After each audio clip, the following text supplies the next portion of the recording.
हरे कृष्णा। भगवान श्री कृष्ण कहते हैं, विश्वास वह शक्ति है जिससे उजड़ी हुई दुनिया में भी प्रकाश लाया जा सकता है। एक बार अपने आप पर पूरे दिल से विश्वास करके काम शुरू कीजिए। यकीन मानिए, आप जो चाहते हैं वो आप जरूर हासिल कर लेंगे। सुप्रभात दोस्तों, आप समस्त श्रोतागण का आपके YouTube चैनल जीवन अमृत पर हार्दिक अभिनंदन है। आज की वीडियो का आरंभ भगवान श्री कृष्ण के सुविचार के साथ हुई और अब आप श्रवण करेंगे भगवान श्री कृष्ण के भक्त की कथा। तत्पश्चात वैशाख महात्म कथा का 10वां अध्याय श्रवण करेंगे और समापन आरती के साथ करेंगे। इससे पहले की कथा का श्रवण करने के लिए आप सबका बहुत बहुत धन्यवाद। आप अगर मेरे चैनल पर पहली बार आए हैं और अगर आपको वीडियो पसंद आए तो चैनल को लाइक, शेयर एंड सब्सक्राइब करना बिल्कुल ना भूलें। विष्णु पुराण की कथा के अनुसार जिस समय असुर संस्कृति शक्तिशाली हो रहे थे, उस समय असुर कुल में एक अद्भुत प्रहलाद नामक बालक का जन्म हुआ था। उसका पिता असुर राज हिरण्यकश्यप था तथा माँ कयाधु थी। वह हिरण्यकश्यप और कयाधु के 4 पुत्रों में सबसे बड़ा था। देवताओं से वरदान प्राप्त करके निर्कुंज हो गया था। उसका आदेश था कि उसके राज्य में कोई विष्णु की पूजा नहीं करेगा। परंतु प्रहलाद विष्णु भक्त था और ईश्वर में उसकी अटूट आस्था थी। इस पर क्रोधित होकर हिरण्यकश्यप ने उसे मृत्यु दंड दिया। हिरण्यकश्यप की बहन होलिका, जिसको आग से न मरने का वर था, प्रहलाद को लेकर अग्नि में बैठ गई, परंतु ईश्वर की कृपा से प्रहलाद को कुछ न हुआ और वह स्वयं भस्म हो गई। इस दिन को होलिका दहन के नाम से भी आप जानते हैं। अगले दिन भगवान विष्णु ने नरसिंह अवतार लेकर हिरण्यकश्यप का पेट चीर कर उसे फाड़ डाला और सृष्टि को उसके अत्याचारों से मुक्ति प्रदान की। इस ही अवतार को याद करके होली मनाई जाती है। इस प्रकार प्रहलाद की कहानी होली के पर्व से जुड़ी हुई है। सभी को प्रहलाद की तरह श्रद्धा और भक्ति रखनी चाहिए अपने इष्ट देव की तरफ। जिस भी भगवान को आप मानते हो, आप उनकी पूजा जब भी करें निस्वार्थ भाव से करें, बिना डरे करें, तो भगवान यकीन मानिए वो हमेशा आपके साथ है। आप अगर 1 कदम बढ़ाते हैं तो भगवान आपको थामने के लिए 10 कदम आपकी ओर बढ़ाते हैं। अब आइए हम रसपान करें वैशाख महात्म कथा का 10वां अध्याय। मैथिल बोला कि हे ब्राह्मण, आपने कामदेव की स्त्री रति का चरित्र वर्णन किया है और जैसे देवताओं को बताया, जो अशून्य शयन का व्रत धारण किया वह मैंने सुना। अवश्य व्रत के धारण करने की विधि वर्णन कीजिए। इसमें क्या दान करना चाहिए, इसकी विधि क्या है, पूजन की विधि क्या है और उसका फल क्या है। हे भूदेव, यह सब मेरे सामने कहिए। इन बातों को जानने की मेरी बड़ी अभिलाषा है। यह सुन के श्रुतदेव कहने लगे, हे राजन, यह व्रत महापापों का नाश करता है। इसका नाम अशून्य शयन व्रत है। इसका विधान श्री हरि भगवान ने लक्ष्मी जी से कहा था। वह सब मैं तुमसे कहता हूँ। इस व्रत के करने से देवताओं के देवता श्याम वर्ण लक्ष्मीपति जगन्नाथ संपूर्ण पापों के नाश करता प्रसन्न हो जाते हैं। हे राजन, इस पाप नाशक व्रत को किए बिना जो गृहस्थ धर्म में प्रवृत्त हो जाते हैं, उनका सब कुछ करना निष्फल हो जाता है।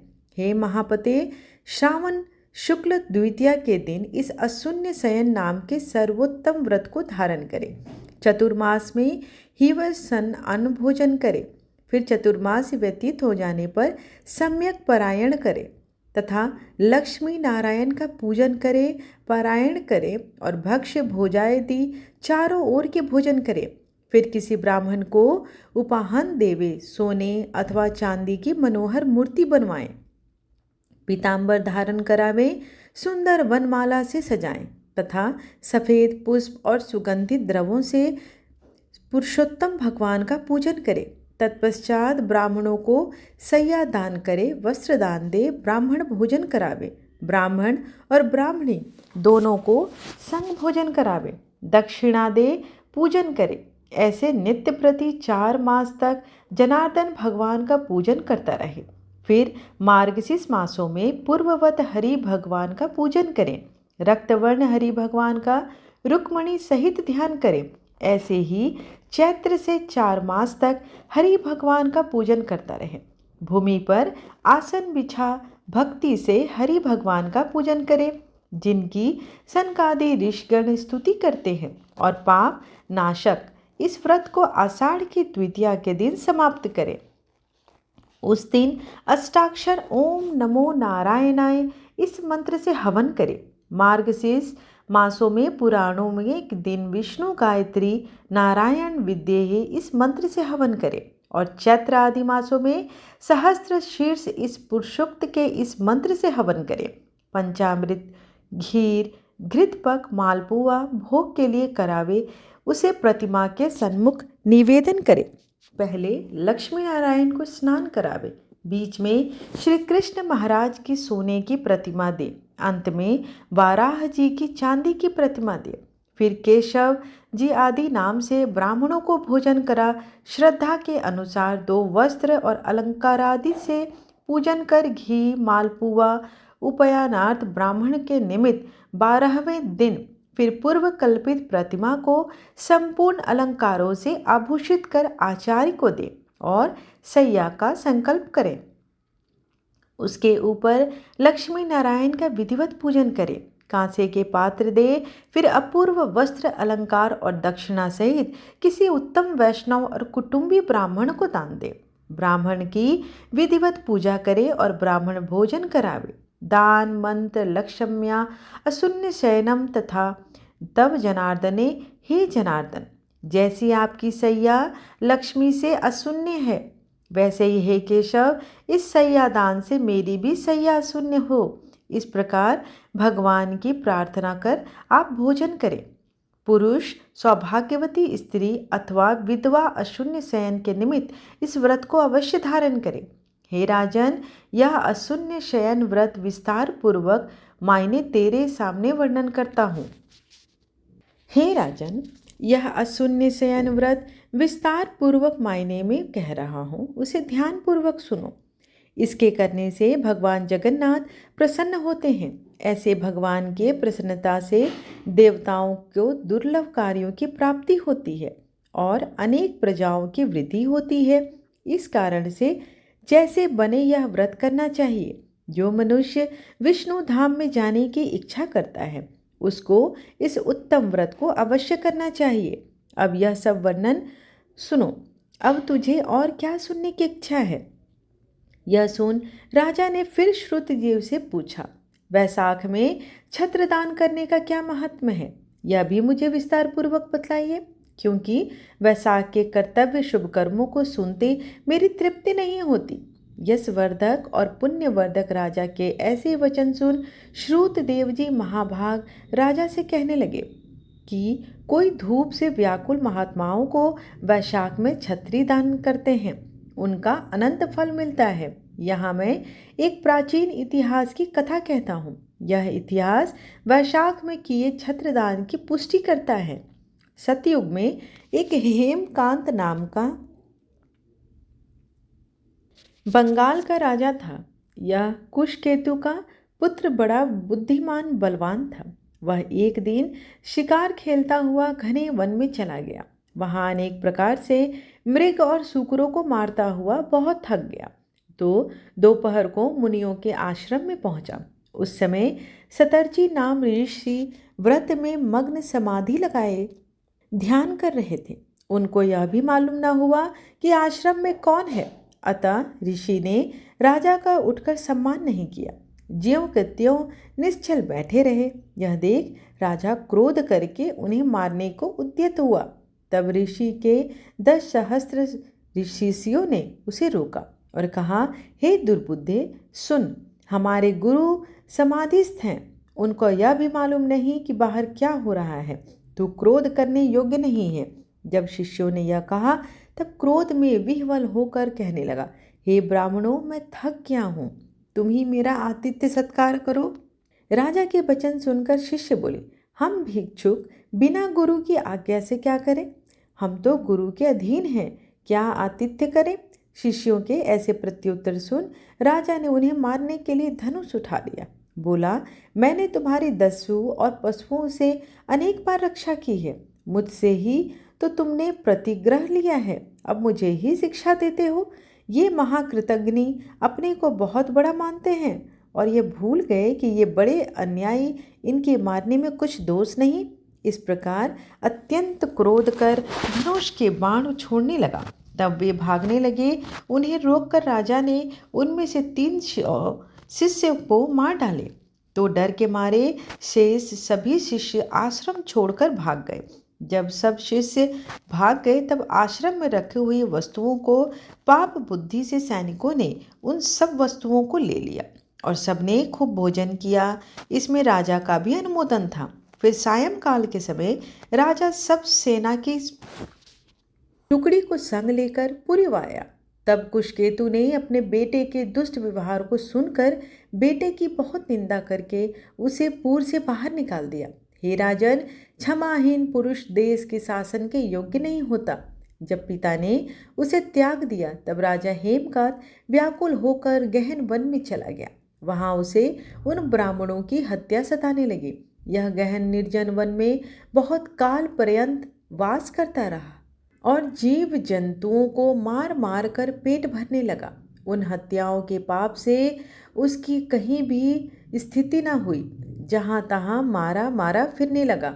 ऐसे उस दुरात्मा के 28 वर्ष व्यतीत हो गए।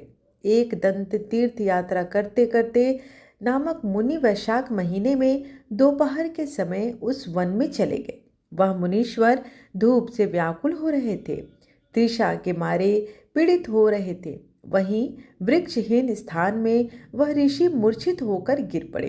दैव योग से वह हेमकांत ऋषि मुखी को देखता हुआ और राजाओं में अधम उसके हृदय में तृषार्थ मूर्छित और थके हुए ऋषि को देखकर दया उत्पन्न हो गई।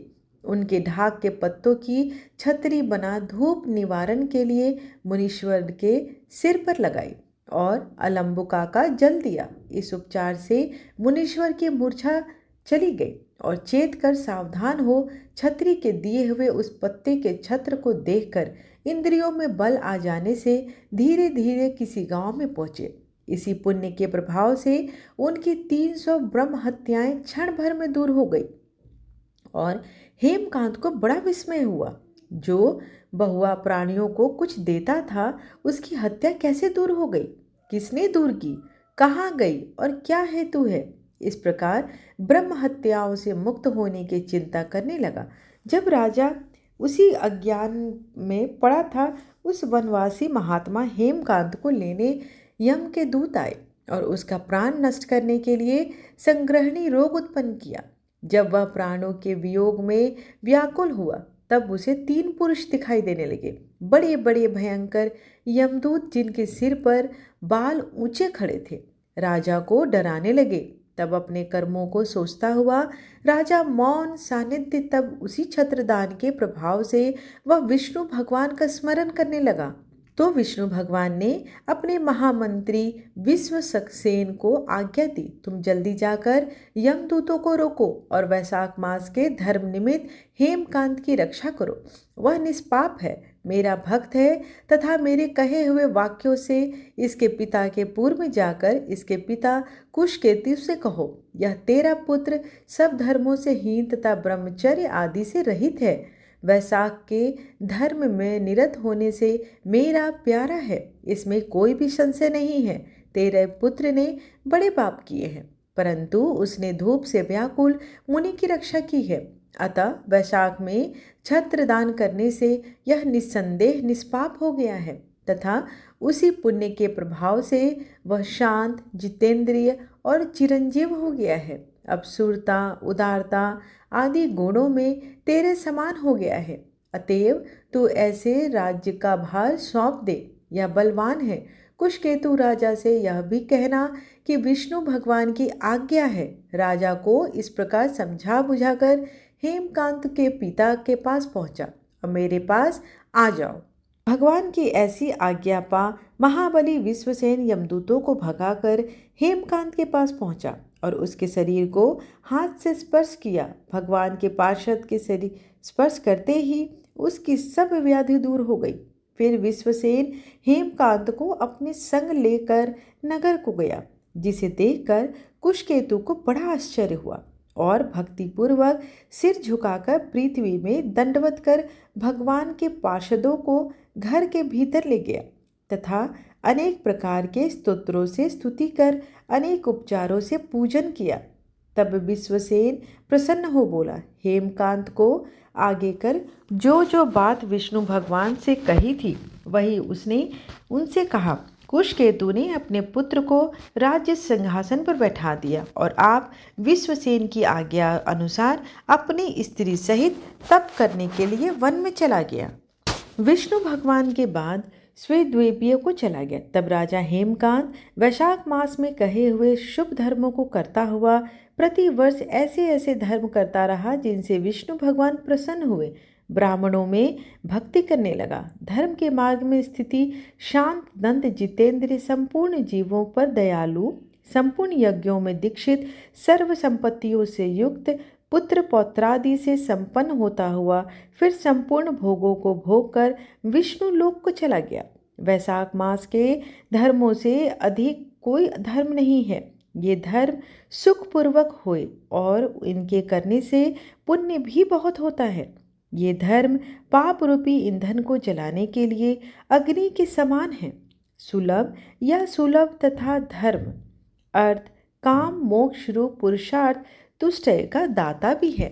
इस प्रकार वैशाख महात्म कथा का 10वां अध्याय यहीं समाप्त हुआ। आइए अब भगवान श्री कृष्ण की आरती करते हैं। आरती कुंज बिहारी की, श्री गिरधर कृष्ण मुरारी की। आरती कुंज बिहारी की, श्री गिरधर कृष्ण मुरारी की। गले में वैजंती माला, बजावे मुरली मधुर बाला। श्रवण में कुंडल झलकाला, नंद के आनंद नंद लाला। गगन सम अंग कांति काली, राधिका चमक रही आली। लतन में ठाड़े वनमाली, भ्रमर सी अलक, कस्तूरी तिलक, चंद्र सी झलक।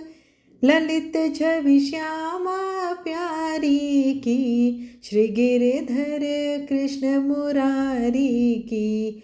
आरती कुंज बिहारी की, श्री गिरधर कृष्ण मुरारी की।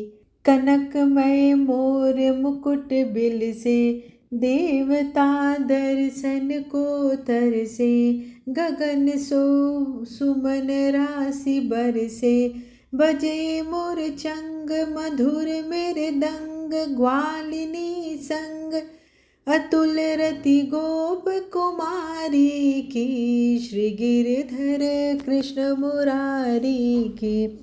आरती कुंज बिहारी की, श्री गिरधर कृष्ण मुरारी की। जहाँ ते प्रगट भई गंगा, सकल मन हारिणी श्री गंगा। स्मरण ते होत मोह भंगा, बसी शिव शीस जटा के बीच।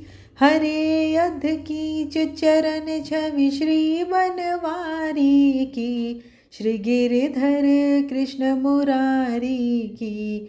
आरती कुंज बिहारी की, श्री गिरधर कृष्ण मुरारी की। चमकती उज्ज्वल तट रेणु, बज रही वृंदावन वेणु। चहु दिशि गोपी ग्वाल धेनु, हसत मृदु मंद चांदनी चंद। कटत भव फंद, तेर सुन दीन दुखारी की, श्री गिरधर।